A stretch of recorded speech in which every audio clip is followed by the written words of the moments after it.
Howdy folks, and welcome back to World of Tanks with the mighty Jingles. I've got a good one for you today. This is Iron Raven 2142 in the Panther Tier 7 German medium tank. First, a little bit of background as to what is actually going on as Iron Raven gets into this game. He's been grinding the medium tank missions, and he's mostly been doing it in his Tier 6 American medium tank, the EZ8. Now in a good game in the EZ8, he can do 1500 damage with that 76mm gun. Now, of course, as you complete more and more of these medium tank missions, the requirements get harder and harder, and it becomes easier to do these missions if you're playing higher tier tanks rather than a tier 6 medium like the EZ8.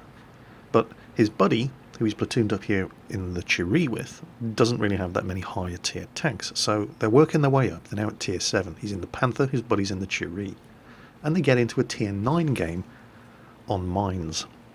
Now, admittedly, it's not that much of a tier 9 game. There's only one tier 9 tank on each team, but still, they're on mines and he's in a Panther, and he doesn't even have the L100 75mm gun.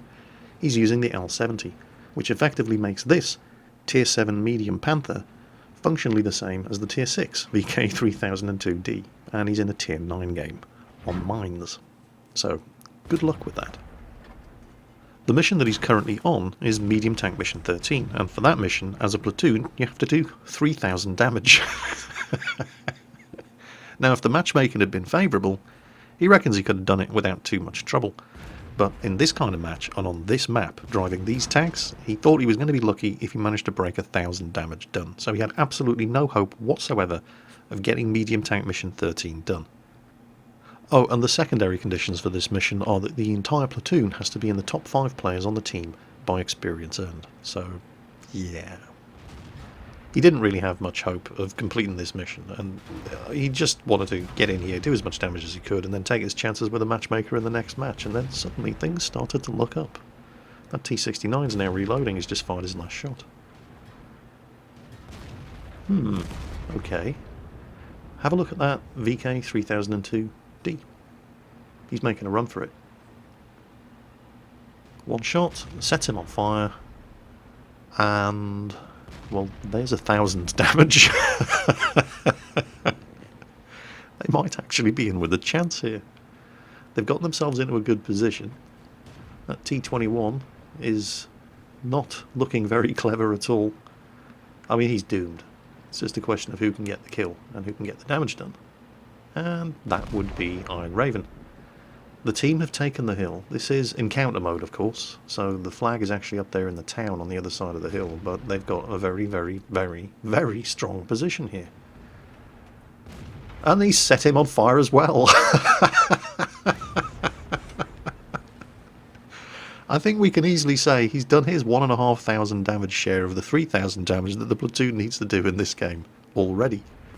And the game's barely started, so suddenly he's actually got something worth playing for here. Some hyper-aggressive play from his team here, and now there's the enemy tier 9, the T-54. His first shot goes in.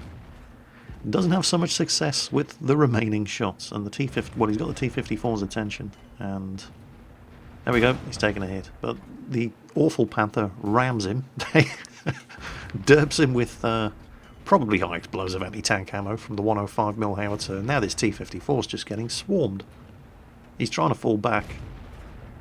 He accidentally hit the Tiger II on the way past there, but there we go, the T-54's gone, and it was his buddy in the Cherie who finished him off.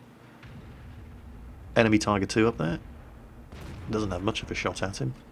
And the enemy are pretty much all now forced. I mean, their team, hyper-aggressive play here, and they've just swarmed the map, and they've forced the enemy all back into the cap circle.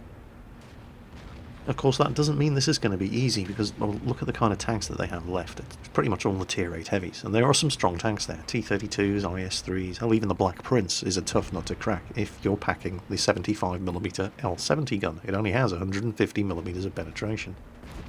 Now, there's a T-32 and an IS-3 up there who are going to be tough nuts to crack, so he switches to APCR and starts going for engine shots on the IS-3, and sets him on fire, and the IS-3 instantly extinguishes it. Now, that, to me, looked like a very, very expensive 20,000 credit premium automatic fire extinguisher, and yep, didn't do him any good, did it? Delayed the inevitable by about 2 seconds. Moves up, taking advantage of the death of the IS-3. Unfortunately, suddenly the Tiger II pulls back from the Tiger II, exposes just a little bit too much of the rear of the tank, Somebody gets a hit in. Oh, hello, a T49. Now, because he's not using the L100 gun, he's using the L70, he has a much faster rate of fire, so he's able to do more damage with the inferior gun at the right target, like the T49, which the L70 is always going to penetrate. It only has 150mm of penetration compared to the L100's 198mm, but at the right kind of target like that, the T49, or the side of a T32, the L70 actually ends up doing more damage because you can fire more often. Iron Raven does actually have the L100 gun, but he deliberately uses the L70 for exactly that reason. It does mean, of course, that you have to get the tank into the kind of positions where you can take advantage of the superior rate of fire, and that's not easy. What's that IS-3 doing on the hill? Is he? He is. Oh, he is. Oh, yes.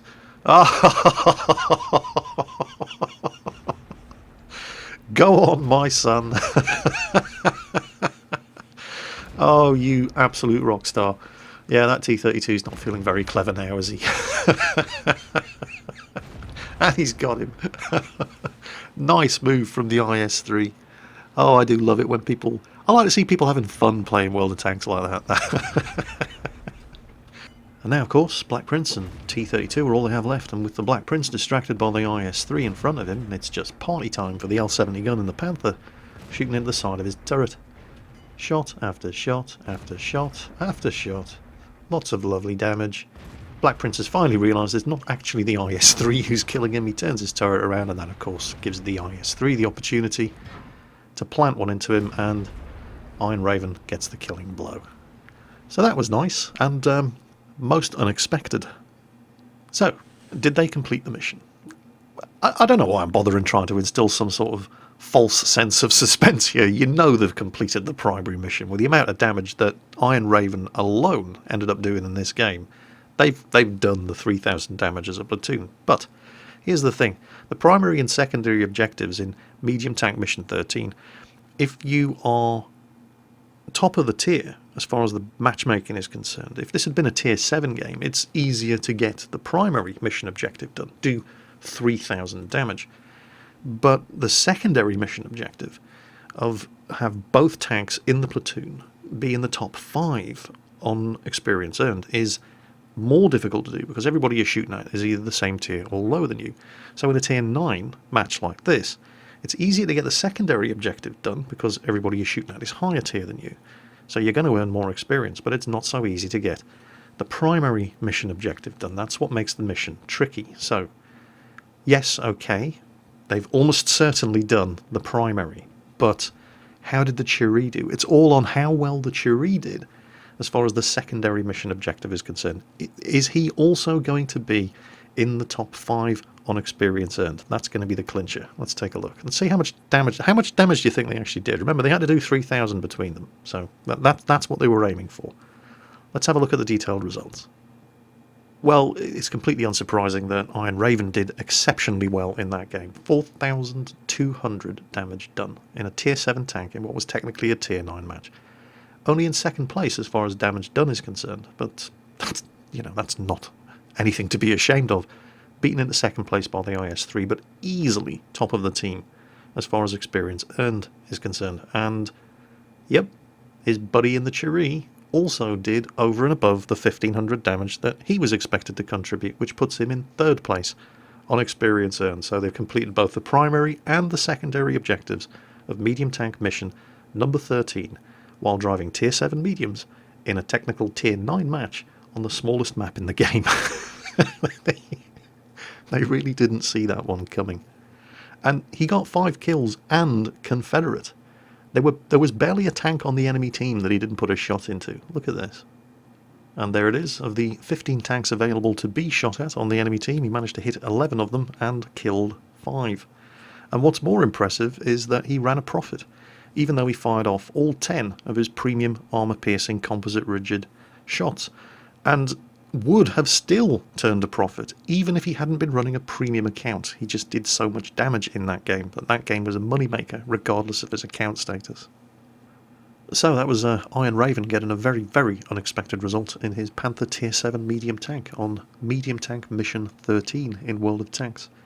What I want to show you now is something that I've really been struggling to find a place to fit into other videos, and I thought I may as well tag it onto the end of this, and it's something that I've never really shown before. It's an entire battle viewed from the free camera, and the reason for that is because of the result of the battle. Very, very amusing, and I've been itching to show it, and this seems like as good a place as any. Get a load of this. This is Dan Bob 13 and his buddy Weaponized Civ, and they're both driving Jagdtiger 88s, the premium German Tier 8 tank destroyer. So, premium tank destroyer platoon, but it's not really about their performance in this game. In fact, they didn't do very well at all, but it's more about what the team ended up pulling off. So, it's a Tier 9 assault game on Karelia, and their team is attacking. So, the lower tier tank destroyers, not the two Jagdtiger 88s, they're going to get stuck right into the thick of the action. Head for the hill in the centre to get some long range sniper shots off at the enemy team as they're spotted. The team splits reasonably evenly. Plenty of tanks have gone north, plenty of tanks have gone south. Now, if you're defending on this map and you want to lose, just stay in your base. Right? Don't leave the base, just stay in the spawn area and wait for the enemy team to spot you and start engaging you while you're still inside the base. If you want to win on Karelia, you have to get tanks forward to start engaging the enemy team in positions where your tank destroyers, for example, at the back, who are still in the base, can give you fire support without being spotted as soon as they fire. Tiger on the team there, taking pot shots at I have no idea what.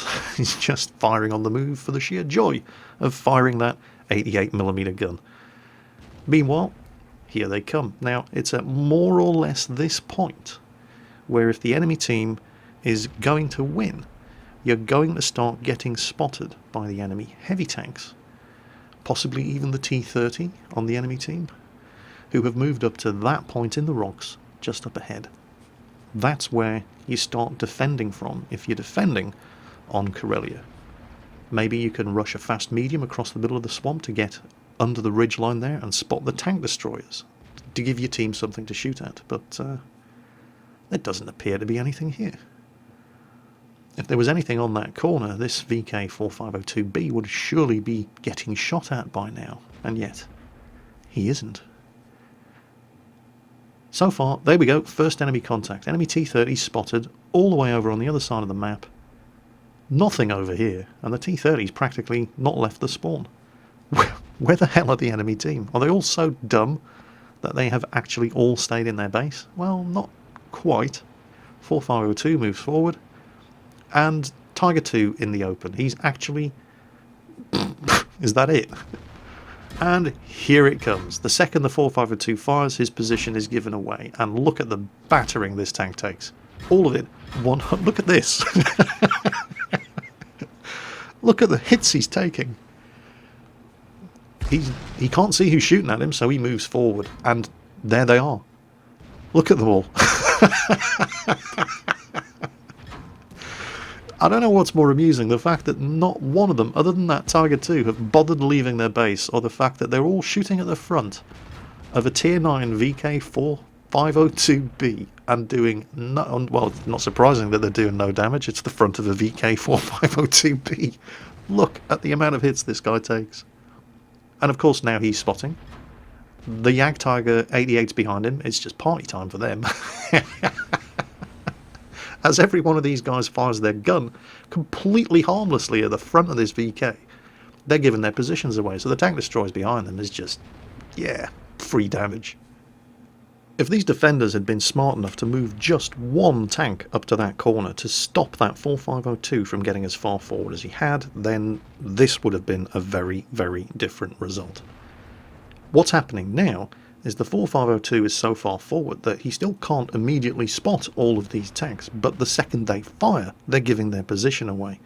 And the 4502 is lighting them up as they fire their guns to all of those Jagdtigers behind him, and the Jagdtigers just carving them up. Look, it's carnage. Look at this.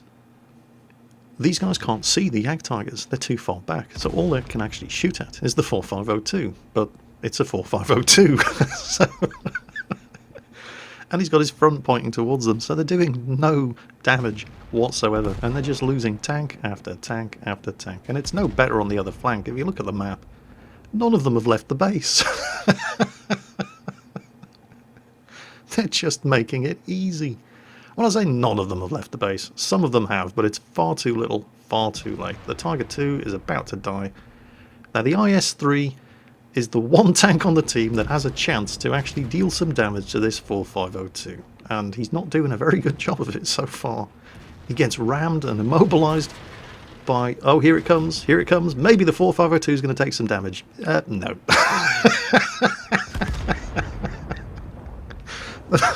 The 4502 couldn't even damage himself. Have you ever seen something like this? They haven't lost a single tank yet. I'm not even sure. Oh wait, mate, they have managed to do some damage. That IS-3 has taken a hit. Hooray.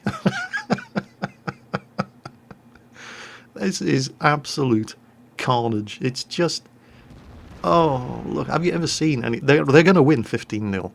And I don't think the enemy team managed to do 2,000 damage between them. I've seen some landslide victories before, but I don't think I've ever seen one quite as bad as this. Not at this kind of level. This is the kind of result that you see, not all the time, but often enough down at low tiers. But in a tier 9 game, shame on you. So, if you want to lose 15-0 while you're defending on Karelia, that's how you do it. So that's it for today's video. I hope you've been entertained, particularly by the second one, which was very, very amusing in my opinion. And I'm going to leave you with something else that I've really been struggling to fit into another video, and I thought I may as well, since I'm doing that sort of thing in today's video. It's my collection of World of Tanks animated GIFs that I've been collecting from months and months and months of browsing the internet. Hope you enjoy them, and as always, take care, and I'll catch you next time.